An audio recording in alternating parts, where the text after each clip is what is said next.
What's up, beautiful people? Welcome back to part 14 of our Pokemon HeartGold Generations walkthrough. In the previous video, we explored the ice path, we made our way to Blackthorn City, we also took on Gym Leader Claire and her crazy strong Dragon-type Pokemon, we got awarded the 8th and final gym badge, and then we got a call from Professor Elm. So we have flown back to New Barktown and we are going to go and chat to him. As we enter the lab, Lyra is here to catch up with us and we get given a Master Ball, so that's a really good sign. Professor Elm also tells us that we should go and help the Kimono Girls back in Ecruteak City. So we have received a Master Ball, we've got our next little task to do. And I'm hoping we will be able to try and do some legendary hunting in this episode. Ho-Oh is one of my favorite legendary Pokemon and I know it can be found in Ecruteak City. So I'm hoping if we help the Kimono Girls, we'll get some more information on how to encounter Ho-Oh. But as we're about to add the Kimono Girls studio, Silver rushes out. So I don't know if he was here already. He's already taken on the challenge. We go and enter the gym and chat to all the Kimono Girls, and it looks like we have to now take on the challenge. We have to go through a little test, so we have to try and defeat all 5 of these Kimono Girls. That is not going to be easy, and it seems like every single Kimono Girl has a different evolution. So I'm curious, what are your guys' favorite 3 evolutions? Let us know down below. And also, what are some of your favorite legendary Pokemon? I'm really curious to hear from you guys. For evolutions, for me, I would say definitely Umbreon, Espeon, and maybe Glaceon. It's really hard to choose because I like Jolteon a whole bunch as well. And for legendary Pokemon, Mewtwo is my number 1. Then probably Ho-Oh, and then Celebi or Rayquaza is a 3rd. So those are my favorite legendaries and evolutions. Let me know down below. We have defeated Umbreon and the second Kimono Girl has an Espeon. So we send out Greninja. Hopefully Greninja can take out a few of these evolutions. We take out Espeon fairly easily. And the next Kimono Girl seems to be the Fire type with Flareon. So Greninja is going to have a blast with this battle.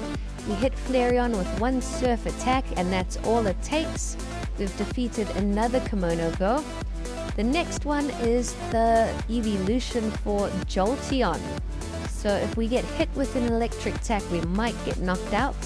We take a Thunderbolt and yes, it just one-shots us.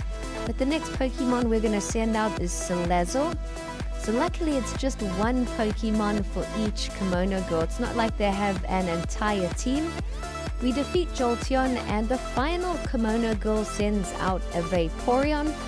After defeating Vaporeon, I'm hoping we get some more information on how to reach the legendary Pokemon Ho-Oh.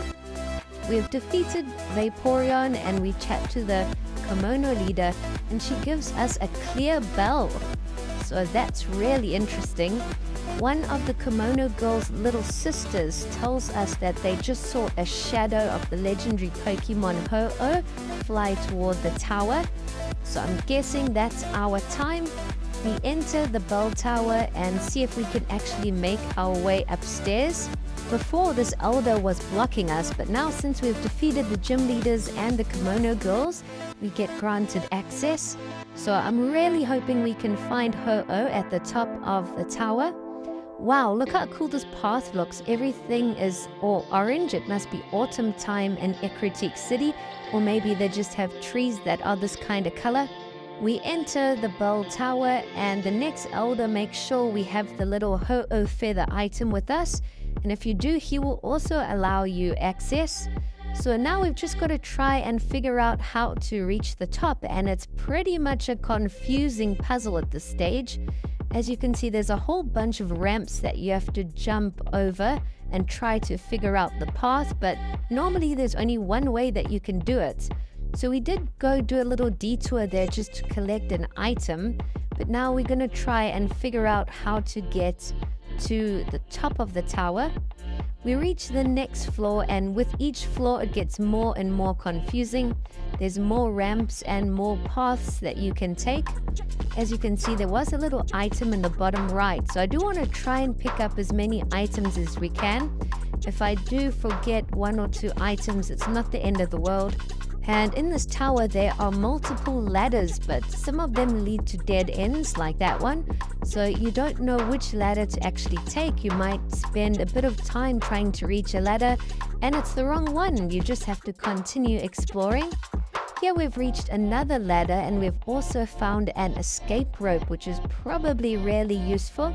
But this is another dead end, so I think there's only 1 ladder that we need in order to reach the next floor. We go up the final ladder and we've reached the next floor, and now we've reached another puzzle. So we'll see if we can figure this one out. There's an item here for us to pick up, but I think that item has thrown us off course. Now we have to try and figure a way to go back. And we go down the next little ladder, taking us back to the previous floor. That's the only way we can get back to the ladder to take us up again. So that's pretty confusing, but now that we've received the item, we don't have to go that way.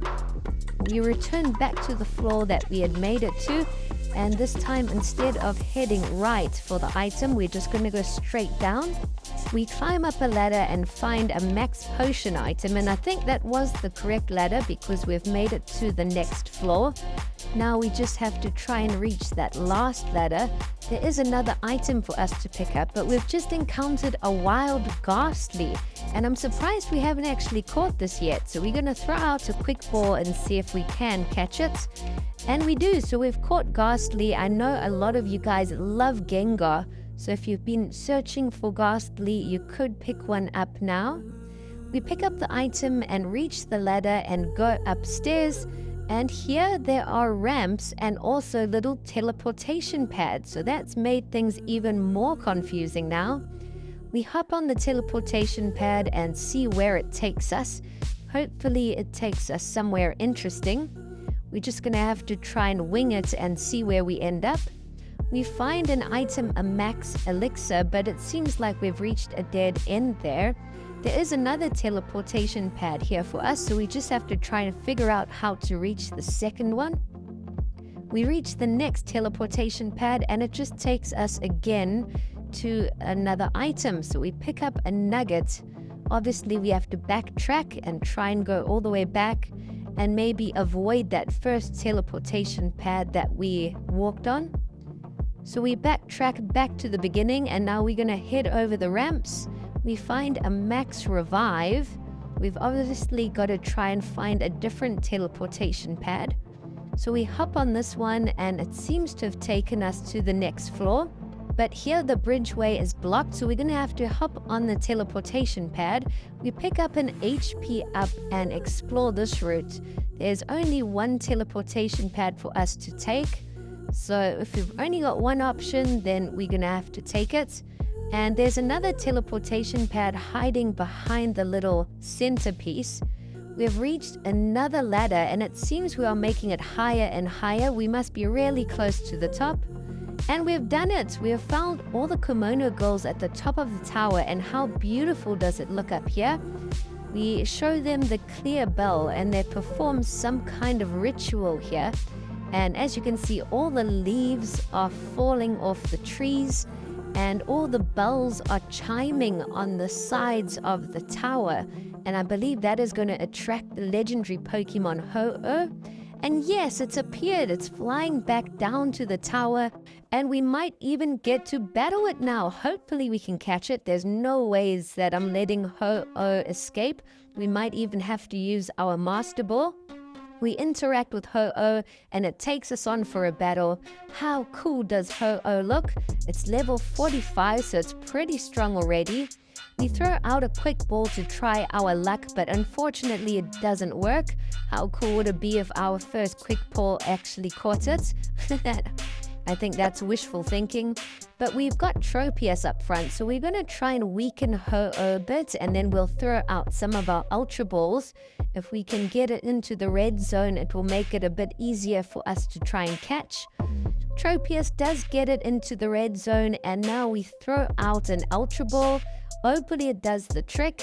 Unfortunately, Ho-Oh breaks out and Tropius gets knocked out. But we've still got 5 Pokemon left. We just have to make sure that Ho-Oh doesn't get knocked out. We send out Revivroom next, throw out another Ultra Ball, and it breaks out. So we might be here for a while trying to catch Ho-Oh, but we're not going to give up. I have to catch Ho-Oh and add it to our team. Ho-Oh does have the move Brave Bird, which inflicts a bit of damage on itself afterwards, so you got to be really careful of that. As you can see, Ho-Oh is nearly knocked out. We throw out another Ultra Ball, and we've done it. We've caught Ho-Oh just in the nick of time. It's a fire and flying legendary Pokemon, so I can't believe we actually caught that. Afterwards, we chat to some of the Kimono Girls, and then we're going to go downstairs and try and use our escape rope. I can't wait to test out Ho-Oh. I can't believe we caught it. That's so cool. We use the escape rope back to Ecruteak City.